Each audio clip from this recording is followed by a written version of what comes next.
La Belge Solidarité, c'est une association, donc, comme l'indique son nom, association baptiste pour l'entraide et la jeunesse, qui depuis maintenant plus de 30 ans accueille, accompagne et accompagne aussi au niveau de la santé les personnes en grande précarité. Donc cette action, elle se décline à travers différents établissements et services qui vont de l'accueil en passant par des maraudes, de l'insertion et de l'accompagnement santé. Voilà. Alors dans ce lieu, ici sur le foyer d'accueil médicalisé, on accueille des personnes qui pour un certain nombre d'entre elles ont eu un parcours de vie, je dirais, compliqué, avec des temps à la rue ou alors des longues hospitalisations, et qui ont donc une problématique de santé mentale ou neurologique, et qui donc nécessitent d'être accompagnées, je dirais, 24 heures par 24 sur 24 par des professionnels à la fois de santé, des professionnels sociaux, et puis bon, par exemple ici on a une psychologue, une ergothérapeute, médecin, etc. Ensuite on a une résidence accueil, donc qui elle accueille 24 résidents, donc là qui ont un logement en studio, qui peuvent gérer, je dirais, leur vie quotidienne, tout en étant quand même accompagnés par un éducateur et une maîtresse de maison. Et on a aussi 2 équipes mobiles, donc un service d'accompagnement médico-social pour adultes handicapés. La Belge a répondu à un appel à projet il y a 2 ans pour la mise en place d'un SIAD précarité, donc un service de soins infirmiers à domicile, et dont la spécificité est d'intervenir sur les lieux d'hébergement d'urgence, CHRS, les camps roms, aussi pour donc apporter une réponse santé. On a des personnes qui ont des problématiques sociales cumulées depuis, je veux dire, de nombreuses années, donc la population que la Belge accompagne depuis toujours, et aussi des personnes qui, pour certaines d'entre elles, ont encore une famille et qui étaient encore dans une famille, mais qui, pour des raisons de santé s'aggravant, ne pouvaient plus rester à domicile. Donc on a une mixité sociale dans ce lieu particulièrement à la Belge. On est donc à la blanchisserie de l'association La Belge Solidarité. D'accord, alors ici c'est le lieu où arrive le linge sale, c'est ça? C'est ça, donc de l'ensemble des résidences, foyers de l'association et aussi d'autres structures partenaires. C'est une équipe de 90 salariés, dont 70 en contrat à durée déterminée d'insertion. Donc 2 objectifs, donc l'emploi, je veux dire on propose un emploi donc dans des métiers de service, et en parallèle donc on travaille l'insertion par l'activité, donc on propose des formations, des diagnostics sur la partie professionnelle et sociale en vue d'une réinsertion professionnelle pour le maximum des personnes qui passent chez nous. Donc ici on a une équipe qui est constituée d'un chef d'équipe, donc Julienne, et de 8 personnes en contrat à durée déterminée d'insertion, donc en fait compte qui sont ici pour apprendre un métier, définir un projet professionnel et donc faire en sorte que toute la literie soit traitée correctement. Chaque personne a un emploi chez nous, un contrat de travail, donc sur des métiers qui vont de la blanchisserie, où vous êtes actuellement, à des métiers de maintenance en bâtiment, chauffeur-livreur, restauration, propreté, artisanat bois, etc. Donc c'est un public qui est éligible à l'insertion par activité économique, donc en fait compte répondre à certains critères, essentiellement demandeurs d'emploi à longue durée, des personnes pour qui également c'est un premier emploi en France par exemple. On travaille là où il y a les résidents, là où on fait de l'accueil, donc forcément il y a de l'interaction, il n'y a pas de barrière entre les gens en emploi aidé et les gens qui résident dans nos bâtiments. Donc on est une équipe avec un chef d'équipe et 2 personnes en insertion.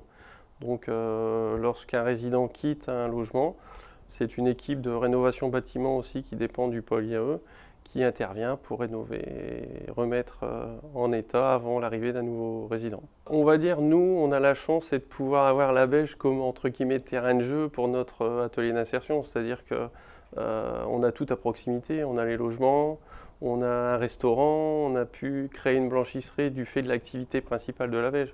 Je veux dire, c'est l'activité première de la Belge qui a permis, je pense, d'ouvrir ces ateliers et de pouvoir prétendre à ces types de métiers de prestation de services. Oh, la vie est belle! Oh, la Belge! Oh, la vie est belle! Dans le projet particulier du FAM, il y a vraiment une volonté d'ouverture sur la cité. Donc le quartier ici s'y prête bien. L'idée, c'est vraiment aussi sortir, alors pour plusieurs choses. D'abord parce que les personnes, elles ont besoin aussi de rencontrer, je pense, d'autres. Hein, c'est important pour leur équilibre. Aussi pour travailler aussi à la déstigmatisation de ces personnes qui souvent, je dirais parfois pour certaines d'entre elles, finalement cumulent un double handicap. Celui de leur maladie et celui du fait d'avoir eu un parcours précaire qui fait que quand on ne les connaît pas, on les stigmatise et on pense qu'elles sont peut-être dangereuses ou asociales, alors que c'est pas du tout la réalité. Sur les 36 résidents, je dirais que pour une petite trentaine d'entre eux, je pense que malheureusement le projet, c'est quand même jusqu'à peut-être la fin de leur jour, d'être accompagnés, parce qu'il y a quand même une perte d'autonomie importante qui ne leur permet plus malheureusement de pouvoir imaginer une vie ailleurs. Par contre, il y a un certain nombre de personnes, et on a déjà 2 personnes depuis l'ouverture de mai 14, qu'on a accompagnées justement vers une nouvelle vie en autonomie. Voir par exemple ce monsieur qui s'est vraiment installé, en même temps c'est vraiment une première étape pour lui, parce que c'est un monsieur par exemple qui a eu un parcours de vie où il n'a jamais, depuis l'âge de 20 ans, il n'a jamais eu un chez lui. Entre la rue et l'hôpital, c'est la première fois qu'il peut se poser quelque part.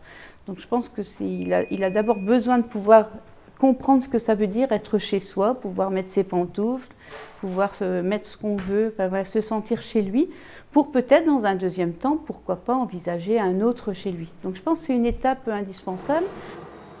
C'est des missions d'accompagnement au logement, donc c'est à la fois l'information, le soutien, l'explication, la réassurance sur ce qu'est un logement.